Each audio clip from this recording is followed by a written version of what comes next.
man barki dem laay wax ni sëñ Cheikh lii muy wax dañ ko war di jàngale si école yi comme ni ñuy jàngale na dafa war nekk au programme du bac nekk au programme du BFM waaye quand même yàlla indi ay mbiram sëñ Cheikh aujourd'hui am na benn classe bu weesu fuuf ay BFM bu weesu fuuf baccalauréat lan la WhatsApp bi partout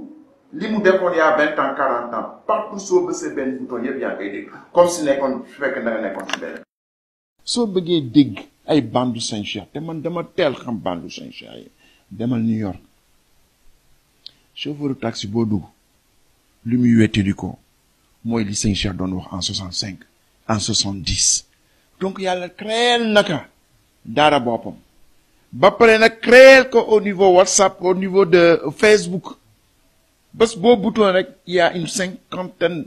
de conférences Sëñ Cheikh c'est toi qui choisis dimension boobu li mu wone itam ni mën nga nekk doomu soxna enraciné dans ton patrimoine culturel ba pare nag nekk un homme d'affaires ba pare nag nekk dans ta société nekk un contribuer à la productivité du pays nekk un citoyen utile. Loolu c'est une dimension boo xam ne bi képp kuy doomu soxna noonu la Sëñ Cheikh Mbacke meloon képp kuy doomu soxna ñoom ñoo tax ba nu am fit ëllëg su ngeen ma gisee ma nekk homme d'affaires di kii Sëñ Cheikh moo tax ñoom loolu la leen yàlla may